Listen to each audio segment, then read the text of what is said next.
Using the correct pronouns saves lives. A presentation for Transgender Day of Visibility. You've probably heard the word pronoun before. You've probably learned in school at a young age that a pronoun is a word that takes the place of a noun. For example, I, me, he, she, herself, you, that, each, many, whoever, someone, everybody, etc.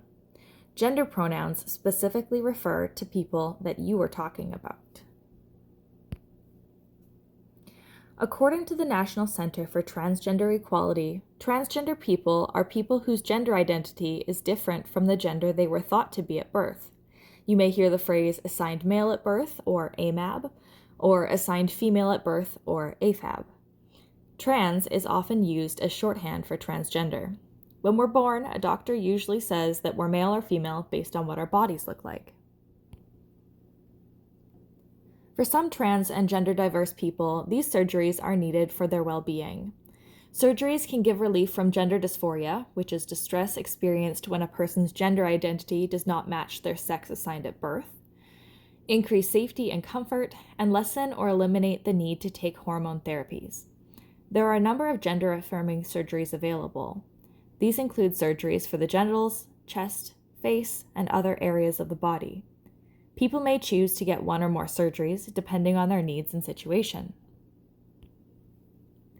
Being transgender doesn't just mean going from using he, him pronouns to using she, her pronouns or vice versa.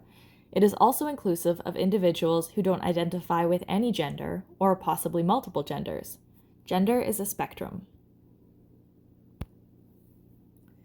The use of a singular they has been in use long before it was used as part of a pronoun introduction, such as, "Hi, my name is Alex. I use they/them pronouns." Singular they is used when the gender of the individual isn't known or specified. They is and has been used for decades. An example of a singular they sentence is, "Somebody left their umbrella in the office." If you accidentally use the wrong name or pronouns, quickly correct yourself. Afterward, consider approaching the person privately to let them know that you want to be respectful and would like their direction on how to go about correcting or apologizing in the moment. Also ask how you can support them if and when you witness other people making mistakes. This is an example of something you could say. "I realize I made a mistake with your name or pronoun. I want to be respectful and supportive, so what is the best way for me to do that? Would you like me to apologize in the moment or correct myself without drawing attention to the mistake?"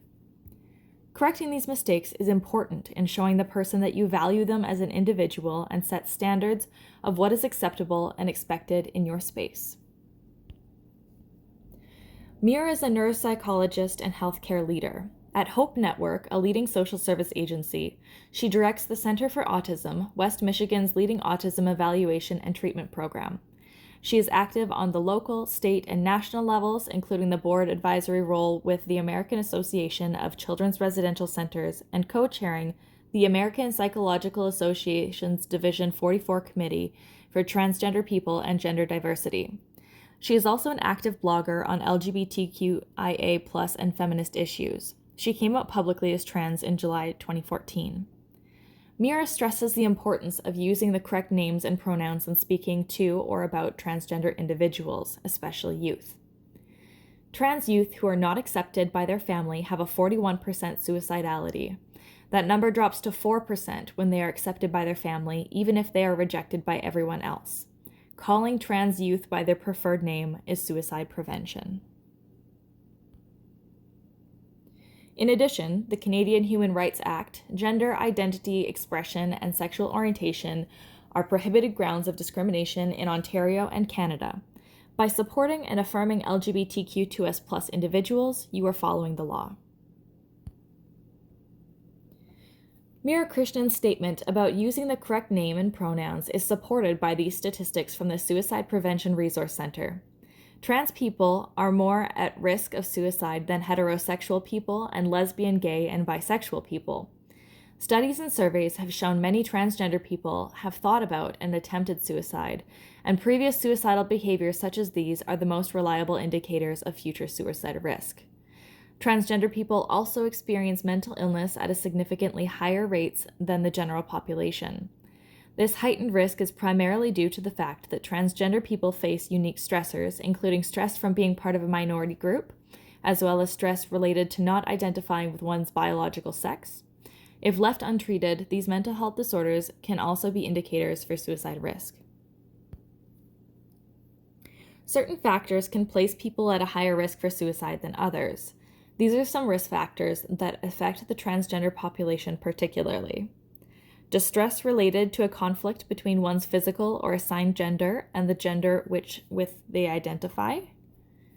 Stress related to fear of transitioning, including the potential backlash and life disruption, as well as considering the risks and sometimes lengthy time period involved. Experience of discrimination, transphobia, in the form of physical or verbal harassment, physical or sexual assault. Lack of support from parents and other family members.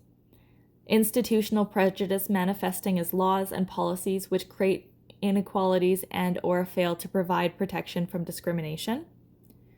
Mental illness, including depression and anxiety. Excessive alcohol and or drug use. Stigma. Isolation from conventional society. Access to lethal means, for example, firearms or prescription drugs. And homelessness. The following are the factors that help contribute to lower suicide risks in transgender folks. Membership in Gay-Straight Alliance or other school supports. Supportive and strong relationships with families and friends. Completed medical transition if transition is desired. Effective mental health care and health care. Connection to trans community. Pride in one's own gender identity. And self-awareness and acceptance. International Transgender Day of Visibility is an annual event occurring on March 31st, dedicated to celebrating transgender people and raising awareness of discrimination faced by transgender people worldwide, as well as a celebration of their contributions to society. As mentioned previously, one of the protective factors is self-awareness and acceptance. Visibility can help spread awareness and create acceptance in society, so Transgender Day of Visibility is super important. The following are some links to helpful trans resources. These are great for both transgender individuals or allies. Thank you for taking the time to watch this video.